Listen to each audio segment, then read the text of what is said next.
everybody. Welcome back to our GAMA Trade Show 2016 coverage. I'm Z Garcia. I am here with Travis from Indie Boards and Cards. How you doing, Travis? Great. Thanks for having me today. Absolutely. Good to have you. And you are going to be giving us a look ahead at the year for Indie Boards and Cards. Yeah, absolutely. I wish I had a product here, but... some show and tell, a little prop action. But that's all right. I want to make this like the first announcement of a couple new titles we're coming out with today, this year. And sounds good. Kind of our release schedule. Let's hear it. I'm excited. Yeah, so the first game, it's a game on Kickstarter right now called Grifters. It's a hand-building game, which means that you have a hand of cards. Okay. And you play those cards either one card at a time to take the card's action or multiple cards to complete a job that requires different skills that are on that. And then those cards go into a cooldown period. Okay. So you get your cards back after 3 turns.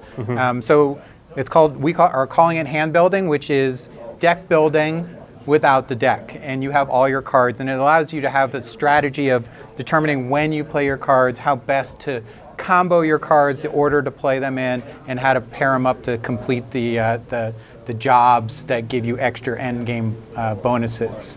Gotcha, gotcha. And then you have to worry about also when you're going to get that back, if you have to get that cooldown period, right? And you acquire new cards throughout the game, so it's a really fun game. We played it last year at Gen Con. It was in kind of a smaller game company. The designers were self-publishing it, putting it through Kickstarter, and we worked with them to kind of take the game over. I got it. Where did that go? There you go. To take the game over, and we'll put this up here. It's our budget cue cards. Take that game over and release it. The artwork is fantastic. It's set in the dystopian universe, but all the artwork is done more in a line drawing style, and the cards are color coded, so the artwork is also color coded too. It's a fun game. It looks great. We're super excited about that. It's kind of our first release out of the gate this year. How many players is it for? 2 to 4 players. 30 to 45 minutes or so. First game with 4 players, probably going to take an hour with the rules explanation. You can play 2-player games in like 15 minutes once you kind of get everything going. And it's on Kickstarter right now? It's on Kickstarter right now, about another week until that project's over. Gotcha, gotcha. So if you're watching live, then you can go check that out. Good. What else have we got? The next one is a game that we're calling Don't Mess with Cthulhu. So it's a light-hearted take on the Cthulhu mythos. And this is a rebrand, retheme of the Japanese game that came out last year called Time Bomb. Yes, Time Bomb. It's like a, it's really it's a game with just a few cards. It's sort of like a social deduction sort of game. Yep. Yes, I got to play that and I really enjoyed it.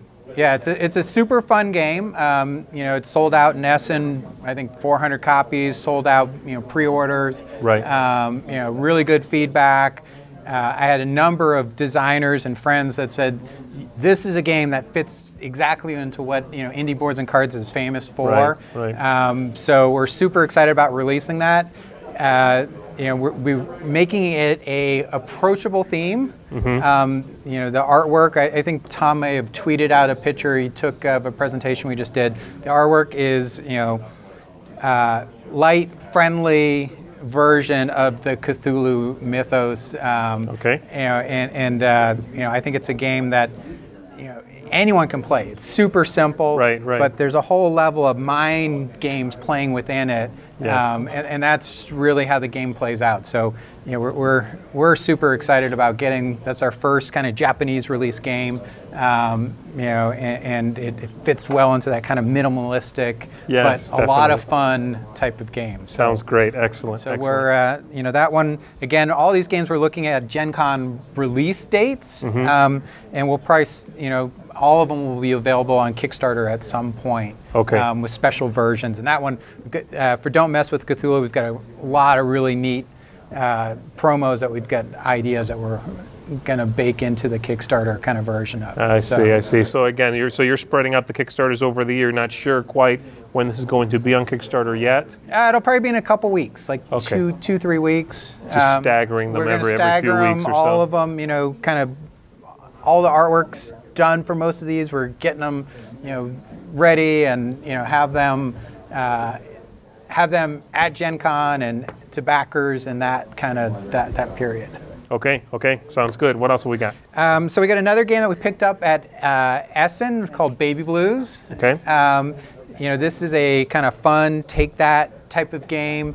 You're managing a daycare. You've got 5 babies to take care of. Okay. You want to keep your babies happy, and you're trying to submarine the other babies, the other players. So you give them dirty diapers, take away their pacifiers. And each of the babies has a secret point value. When someone has all their babies crying, the game's over, and whoever has the most points and babies left wins. So quick game. Quick, light, trash talking, game. This is a game at Essen where everyone's like, "What is that?" And then you go and play, and everyone has great fun, and people play the game, they buy the game, and it's a fun game. It's not strategy. It's right. To take that game through it and is through. Take all that, right. Fun game that you can play with anyone. So also will be coming to Kickstarter. Yep, that one will do a Kickstarter. We made a few graphics changes from the version that's came out in Europe. We expanded to up to 5 players instead of 2 to 4 players. Okay. So 3 to 5, we're calling it. You can play it with 2, but really you wouldn't want to. Okay. I don't think. Okay. I don't think. Yeah, it's not a 2-player game. It's take that trash talking game, which doesn't work with 2 players. Gotcha. Also, hopefully at Gen Con. Yep. Hopefully at Gen Con. All right. What else have we got? A couple more that are kind of more expansion related. Coup with the Brazilian art. We're going to do a limited edition of that. So that will be something that probably doesn't go into distribution, at least not for a while. So we've gotten a number of comments on the Brazilian art. It's fantastic art. So we're going to come out with the English language version of that. So it'll have the art. It'll also have the English language text. Sure. We're not using icons because people like to read. Right. So you are not reprinting the Brazilian one. You are just utilizing that artwork, but then doing your own text, like you said, your own boxing, that sort of thing. Yep, okay. Gotcha. So it'll be a slightly bigger box than the Brazilian one. It'll be a resistance size box, just so it kind of fits on the shelf with the other games that we're doing. Right. Actually, it's like a one print sort of. Yeah, that's probably what we'll do. Okay. It'll be a limited release. I mean, if the demand is tremendous, then maybe we'll look at doing it again. But I think realistically, it's kind of a one print run type of deal. All right. And then we've got 2 more expansions. We've got G54 Anarchy, which is the expansion for the Coup Rebellion G54. Again, Ricky did this as a limited release last year at Essen, so we'll be coming out with that. Bringing everything into the dystopian universe, and an expansion set for G54. So 6 more rolls and a couple extra cards as well. So we're excited about that. And then we're for most people probably know by now, Resistance, we did a little change last year. We took out the plot cards that were in there. They were just, Resistance was getting to be kind of a mainstream game. And the plot cards were just a little complicated for mainstream audience, so we put the Inquisitor into the Resistance box. It's a lot easier. Same type of balancing mechanics that the plot cards have. So we're going to put the plot thickens cards and a few other mechanics into a standalone expansion. We'll also probably include some extra cards in there because we get a fair number of people that have damaged one of their cards, so we'll put some cards in there as well to replace damaged cards as well, so people can get the plot cards and get some other things that we're going to include in there and some replacement type cards. So a combination of the plot thickens cards and and then some new content as well with that.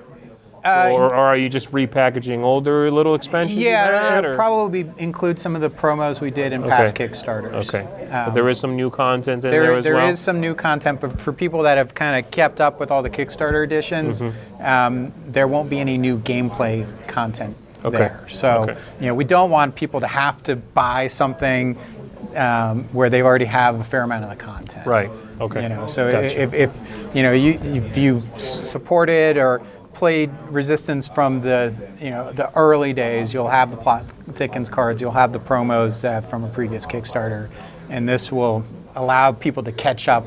Maybe didn't get into Resistance until the last year, and they still want the plot thickens cards. Gotcha. So those are our 6 2016 titles. We're a lot of titles. Yeah, it's a fair amount of titles. We're trying to get them all ready for Gen Con release, and of course we'll bring them to Essen as well. With the promos. Okay. So Gen Con, Kickstarter, and Essen will have all the promo materials available. Sounds like a busy Gen Con then. Yeah, I hope so. I hope so. Great talking to you. Yeah. Thanks all. All right, no problem. And thank you everybody for tuning in. We'll see you.